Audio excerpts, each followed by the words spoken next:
Hello বন্ধুরা, কেমন আছো সবাই? আবিরকে এয়ারপোর্ট আগায় দেওয়ার ফুল ভিডিওটা আপনাদের সাথে শেয়ার করছি। আমাদের সাথে পুরো ভিডিওটাতে থাকবেন আশা করি।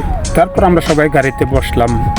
রাসেল ভাই ড্রাইভিং সিটে ছিল, প্যাসেঞ্জার হিসেবে গাড়িতে ছিলাম আমি, আজাদ, আনিস, আবির তো আমাদের সাথে এয়ারপোর্ট আগায় দিতে যাচ্ছি। ছিল মিলন ভাই, একেবারে সামনের সিটে বসা ছিল সোহান, ছিল সজীব, ইকবাল, মন্ডল ভাই, আরও সাথে ছিল আলামিন।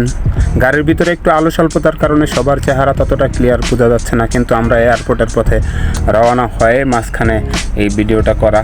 আপনারা সাথে থাকবেন, পুরো ভিডিওটা দেখেন। আমাদের সাথে একসাথে চলাফেরা ছিল 4-5 বছর। আবির চলে যাচ্ছে, আমাদের হৃদয় ভেঙে যাচ্ছে। আমরা আবিরকে এয়ারপোর্ট পর্যন্ত অন্তত পক্ষে আগায় দিলে আমরা একটু মানসিকভাবে সান্ত্বনা পাবো, যার কারণ আমরা আবির আগায় দিতে এয়ারপোর্ট পর্যন্ত যাচ্ছি, আপনাদেরকে সাথে রাখতেছি।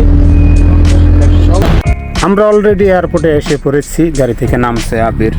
গাড়ি থেকে নেমেই আবির সবার সাথে কুশল বিনিময় শুরু করে, যেহেতু শেষ প্রবাস জীবন শেষ, সবার সাথে আর দেখা হওয়ার সম্ভাবনা আছে কিনা, আল্লাহ করায় কিনা জানি না। সবার সাথে হ্যান্ডশেক, কোলাকুলি, মোলাকাত, সুমাসুমি সব কিছু করে কমপ্লিট করা শুরু করছে। সবার সাথে হাত মিলানো শুরু করছে, আমার সাথেও হাত মিলালো।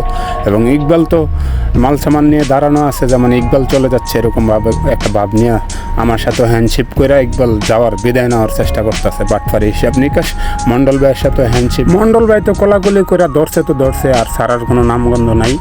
আর আরও যে মানুষ আছে বিদায় নিতে হবে, উনি জড়ায় ধরে রাখতেছে। শেষমেশ ছাড়লো। তারপরে মোলাকাত হলো সোহানের সাথে। সোহানের সাথে একসাথে এক রুমে থাকতো, যার বিদায় ওদের সাথে আন্তরিকতা একটু বেশি ছিল।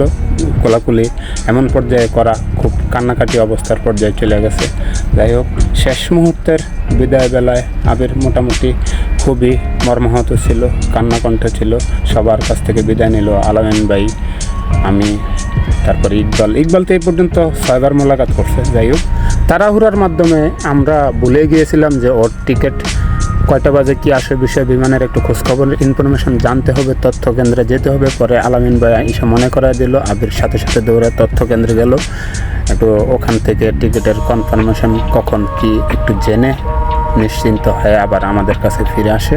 ফ্লাইটের অনেক সময় বাকি থাকার পরও আমরা আবিরকে এয়ারপোর্টে রেখে আসতে হচ্ছে, কারণ গাড়ির পার্কিংয়ের এয়ারপোর্টের অবস্থা এমন যে গাড়ি রেখে বেশি সময় ধরে ওয়েট করা সম্ভব না। ড্রাইভিং সিটে বসা অবস্থায় রাসেল ভাইয়ের কাছ থেকে বিদায় নেওয়া হলো।